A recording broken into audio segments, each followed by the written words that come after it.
Salut, je suis Louis, et si vous êtes ici, c'est parce que vous êtes aussi attiré par la peur que moi. Je m'appelle Carlos, et même aujourd'hui, je ne peux effacer de ma mémoire l'expérience troublante que j'ai vécue dans le camp. Même si j'essaie de faire comprendre à mes parents le risque que je perçois, ils ne semblent pas comprendre la gravité de la situation. Cependant, je suis conscient de ce que j'ai vu cette nuit-là et j'ai toujours peur que mes parents soient confrontés à la même menace. Depuis que je suis enfant, j'ai toujours eu une grande peur de la campagne la nuit. Une sensation froide et sombre m'enveloppa, me donnant l'impression d'être observé par quelque chose de dérangeant et d'inconnu. Notre famille a consacré des générations à l'agriculture et à l'élevage sur nos vastes terres. Nous prenons soin de nos terres avec dévouement, garantissant l'épanouissement des cultures et le bien-être des animaux. Cependant, un fait incompréhensible a changé notre routine. Nous avons commencé à observer que les récoltes disparaissaient mystérieusement pendant la nuit, comme si elles étaient consumées par l'obscurité. Nous avons d'abord pensé qu'il s'agissait d'animaux affamés, mais nous avons vite réalisé que c'était quelque chose de plus effrayant. La peur nous a consumés et nous avons choisi de contacter les autorités locales. Cependant, même eux ont été surpris par ce qui s'est passé. Dans un endroit aussi isolé, le vol de récolte était inimaginable. Malgré nos inquiétudes, les disparitions ont été temporairement stoppées après la mise en place de mesures de sécurité supplémentaires. Quand j'ai eu 14 ans, j'ai choisi d'affronter ma peur et de faire une promenade nocturne seule.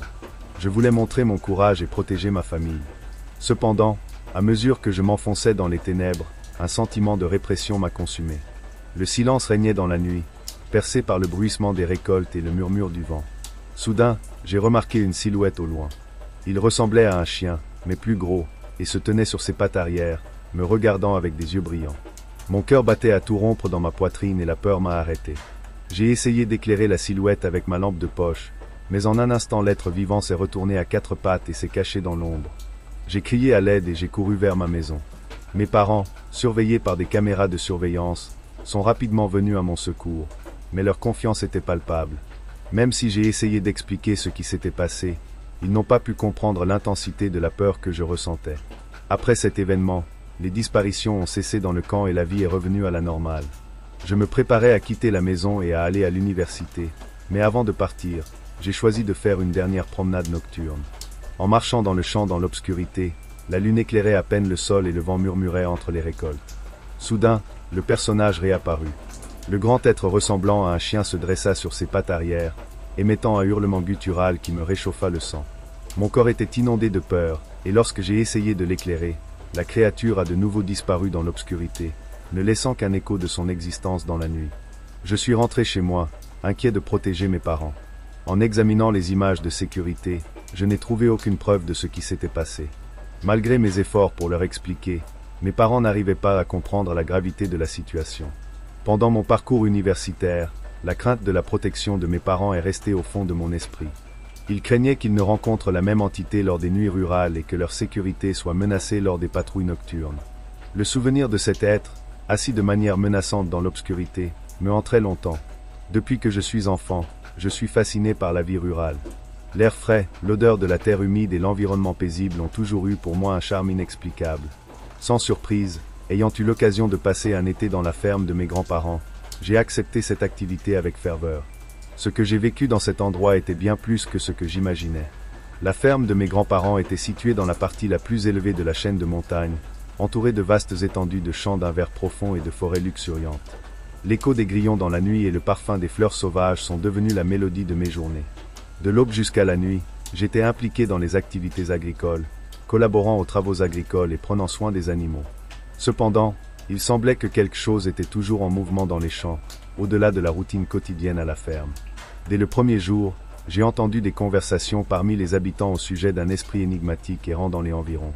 Au départ, je l'ai interprété simplement comme un récit courant d'apparitions fantomatiques dans une zone rurale, mais au fil des jours, j'ai commencé à remarquer de petits signes de leur existence. Une nuit, alors que j'étais dans la grange, occupé à nourrir les chevaux, j'ai entendu un doux murmure qui semblait venir des champs environnants.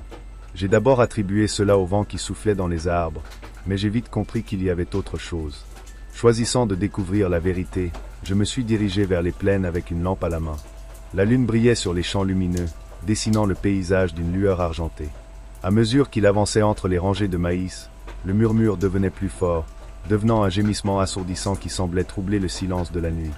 Mes pas se sont aggravés et un frisson a parcouru ma colonne vertébrale. Quel genre d'entité énigmatique résidait dans ces champs? C'est à ce moment-là que je l'ai remarqué. Une silhouette éthérée, perceptible uniquement au clair de lune, glissait sur le sol en maïs. Sa silhouette était enveloppée d'une sorte de peau dorée et ténue, qui se déplaçait avec élégance et grâce à travers la végétation. Même si son apparence était éthérée, son appel résonnait d'une tristesse intense et perceptible. Intrigué et un peu effrayé, je m'en approchai petit à petit, en essayant de ne pas alarmer la silhouette.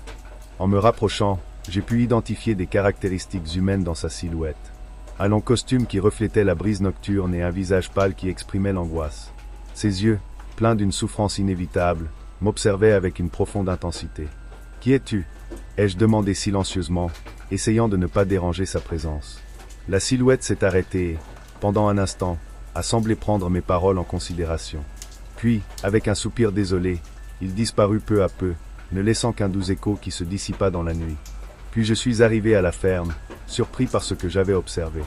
Dans les jours qui ont suivi, j'ai exploré l'histoire de la région et découvert qu'il y a des décennies, une jeune fille avait tragiquement perdu la vie dans un accident dans les champs de maïs.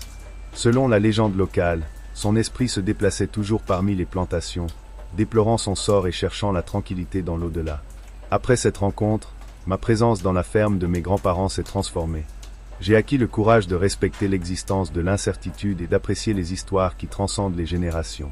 Si la silhouette éthérée et ses gémissements ont capturé mes rêves, ils m'ont également laissé une appréciation intense de la relation entre la vie et la mort, entre la terre et les esprits qui l'habitent. Il y a quelques années, lorsque j'étais enfant en Colombie, j'ai entendu des histoires troublantes sur des rencontres avec des gobelins dans les zones rurales. Les histoires ont été transmises d'une génération à l'autre, et même si beaucoup les considéraient comme de simples légendes, mon expérience personnelle m'a fait croire à la possibilité que ces êtres espiègles et maléfiques existaient réellement. Mon histoire commence par une agréable soirée d'été. Pendant les vacances scolaires, je me retrouvais avec mes amis dans la maison de ma grand-mère, entourée de vastes jardins verdoyants. La maison était située dans une zone rurale, loin de l'éclairage urbain, ce qui rendait les nuits sombres et énigmatiques. Cette nuit-là, ma curiosité et mon courage d'enfant m'ont amené à explorer au-delà du jardin et à plonger dans les champs voisins avec un groupe d'amis.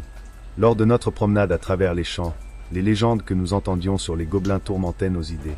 Selon la légende, les elfes de Colombie étaient de minuscules créatures dotées d'un chapeau conique et d'yeux brillants. Ils étaient considérés comme des êtres espiègles et parfois malveillants qui s'amusaient à jouer à des jeux dangereux avec quiconque pénétrait sur leur territoire. Nos cœurs battent intensément dans l'obscurité de la nuit, et chaque bruit inattendu nous fait ressentir une explosion de peur.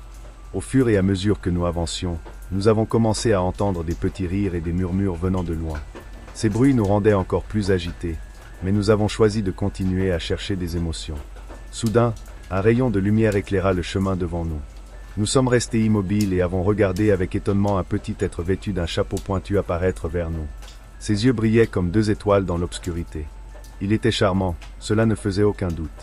Le gobelin nous observa attentivement, et pendant un instant, le silence nous envahit tous. Puis, avec un rire énergique et malicieux, il se mit à tourner en rond autour de nous. Nous avons essayé de le suivre, mais il était extrêmement rapide. Il s'est moqué de nous, s'entraînant à se cacher dans le noir. Au fur et à mesure que la nuit avançait, j'ai senti de plus en plus de gobelins se cacher dans l'obscurité. Même si nous ne pouvions pas les voir clairement, nous remarquions leur joyeuse présence se déplaçant autour de nous. Le murmure de leur rire se confondait avec le léger murmure du vent, générant une symphonie énigmatique qui nous enveloppait. Malgré nos efforts pour interagir avec eux, ils semblaient vivre dans un monde différent du nôtre. Nous prenons conscience de sa forte énergie et percevons sa présence constante dans l'obscurité de la nuit. Notre enthousiasme initial a commencé à se transformer en fatigue et en agitation. Nous avons réalisé que les elfes n'étaient pas seulement des entités folkloriques, mais des êtres vivants et énigmatiques. Nous ne savions pas s'ils étaient amicaux ou menaçants, ce qui nous inquiétait. Nous avons choisi de faire demi-tour et de retourner chez ma grand-mère, mais il semblait que les gobelins ne voulaient pas nous laisser partir. Ils ont continué à s'amuser et à jouer pendant que nous cherchions notre chemin du retour. Chaque fois que nous pensions nous être échappés, ils réapparaissaient, comme s'ils étaient déterminés à nous garder sous leur contrôle. Finalement, après ce qui nous a semblé une éternité, nous avons réussi à retrouver le chemin de la maison de ma grand-mère. Nous sommes entrés dans la tranquillité de sa maison, ressentant à la fois soulagement et peur. Nous avons réalisé que nous avions fait une véritable rencontre avec les énigmes des champs colombiens, et nous ne savions pas si nous étions leurs jouets ou simplement les spectateurs de leur univers secret. Au fil des années, je me souviens de cette nuit avec clarté et étonnement. Les rencontres avec les gobelins dans les champs colombiens sont devenues une expérience qu'il n'oubliera jamais. Même si je ne sais pas s'il s'agissait d'entités mythiques ou d'êtres réels, ce dont je suis sûr, c'est que cette nuit m'a fait croire à la magie et à la possibilité qu'il existe des secrets énigmatiques dans le monde que nous ne comprenons pas encore complètement. Les histoires d'elfes dans les plaines colombiennes ont continué à se répandre parmi les habitants, et chaque fois que je les entends, je ne peux m'empêcher de sourire et de me souvenir de mon expérience personnelle. Même si je n'explorerai plus jamais les champs à la recherche d'énigmes, je porterai toujours avec moi le sentiment de surprise et d'émerveillement que j'ai ressenti cette nuit-là, lorsque l'univers des légendes a traversé la réalité dans l'obscurité des champs colombiens. C'est par une nuit sombre et brumeuse, au centre de la ville où j'ai grandi, que j'ai vécu une expérience qui a définitivement transformé mon point de vue. Mateo, j'ai toujours été célèbre dans la ville pour ma ferveur excessive pour le plaisir et la fête. Je ne peux pas résister à une bonne fête et aux délices nocturnes. Ce soir-là, après une beuverie à la cantine locale, je me suis dirigé vers mon humble demeure, traversant la forêt dense qui entourait ma maison. Puis, dans la brume qui recouvrait les arbres, j'entendis un léger bruissement, comme si les feuilles se battaient. J'ai senti une main caresser doucement mon épaule, et je me suis retourné avec surprise pour voir la silhouette d'une femme vêtue de blanc, dont les yeux brillaient d'un charme énigmatique. Sa présence semblait calmer mon esprit agité, et sa voix résonnait à mes oreilles, proclamant « Suis-moi, Mateo », vers le centre de la forêt, là où se trouvent les secrets des ancêtres.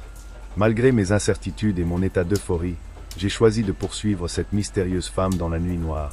Au fur et à mesure que nous avancions, le brouillard s'épaississait autour de nous et la forêt semblait murmurer d'anciens secrets à chaque coin de rue. Sur un coup de nerf, j'ai sorti une cigarette et j'ai essayé de l'éteindre, mais l'énigmatique femme m'a arrêté avec un regard sérieux et m'a murmuré « Ne t'arrête pas, Mateo, ne change pas les lois de la nuit ». Cependant, contrairement à ses déclarations, j'ai allumé la cigarette. À ce moment-là, quelque chose s'est transformé dans l'air. J'ai senti un fort froid traverser mon dos et ma conscience s'est évanouie dans l'obscurité.